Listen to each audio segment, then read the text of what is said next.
Good afternoon to all. I would like to send some greetings to this marvelous audience and marvelous speakers that were before me.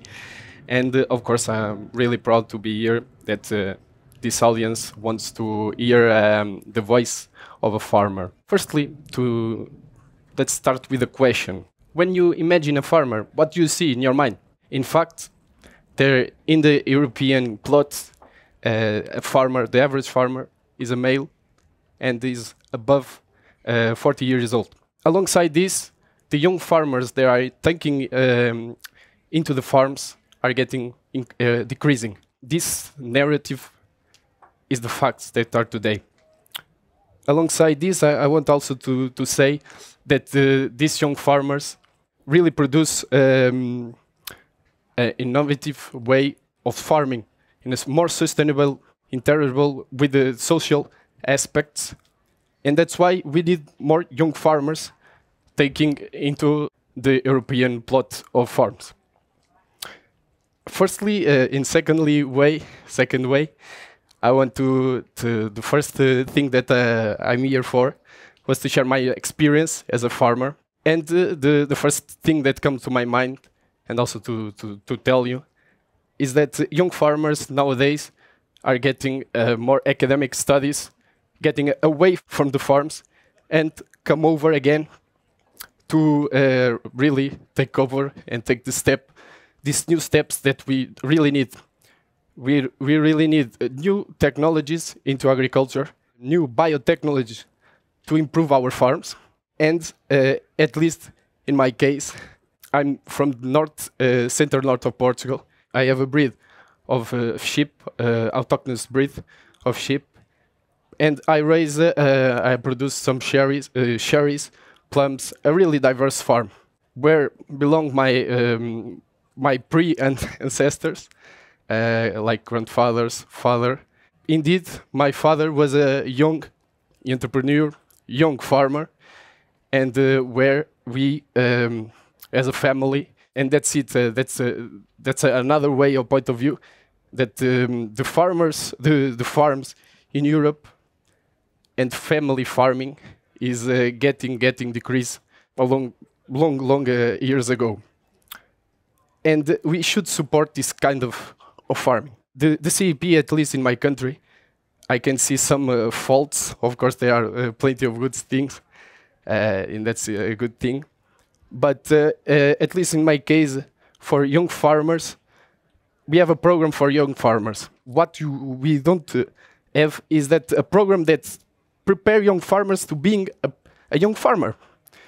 I would imagine that would be possible, at least with programs like Erasmus, for every farmer to go to other farmers to prepare themselves to be a young farmer. And that's it. This kind of interaction that we could create alongside the EU plot, and of course with the help of the national level, this way that we also talk about income here today. Because why young people, they are not getting into agriculture? Why do we imagine that? Because other professions that don't require too much labor, like we have labor all entire year, all entire days, as you imagine, young people prefer normal jobs. Another thing alongside this income and time is this really hard labor work, where we really need to get up early, and we really suffer sometimes for a little bit down morale, and we kind of express this problem of mental health across EU, not only young farmers, but I believe in farming sector, we really are suffering sometimes and more from this. Other point I wanted to stand out is the factor that young farmers have in rural areas. In rural areas that mostly are depopulated, the area that I live, I can imagine that we only have 1 or 2 childs, and I imagine that also happens in other countries. Young people fixated, the young farmers and young people, young entrepreneurs, in rural areas must be a focus, for me, at least in my point of view, a focus for EU, because at least in my case, and we in Portugal, we suffer cycle to cycle from wildfires that devastate the land, devastates everything that passes the wildfires. Another point that I want to stand out was about the climate changes that we are seeing them, we kind of talk, they are reality. We today, at least I wasn't expecting this autumn in Brussels, maybe. In my production, this kind of this risk management that we really need to pay attention. That one year is really good, the other you don't know. Basically, what I want to say that agriculture is not having an industry. Imagine an industry that you produce a cake, a chocolate cake. You know really the amount of sugar, the amount of chocolate and everything that you need.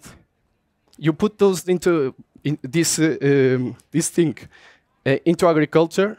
It doesn't happen like this because you are suffering and you are a part of climate. So there are some things that you can control. And if you think that way, this says, and I want to stand out, that there is no algorithm to produce food yet, and I bet there never will. If you want to produce meat in labors, meat wherever you want, milk out of nothing, I would say, but that's not possible. We really need agriculture, and that's why I really appreciate for you to listen to a farmer voice. And the other stuff that I want to really stand out, this modernity of what's good, that's good and evil, this fundamentalist that we kind of tend to see into agriculture, like, for example, animal welfare, other stuff like vegetarians, vegans, or bio. When I say this, organic, producing organically, we can't go that fundamentalism, I would say, to how things they are done. I would say, like, my farm is producedly organic, but I'm not that fundamentalistic person to produce my food or to sell it like it's organic. This is the best way. I believe that we have regulamentations. We should follow the regulamentations alongside EU, but regulamentations must be the same for everyone. At least in EU, fair trade with countries that we import our food, and of course for customers to know what they are eating. So keep this in mind. Young farmers are really needed to preserve our sector, our agricultural sector, and also to preserve rural areas. Thank you. My name is Tiago Mateus, and a young farmer from Portugal. Thank you.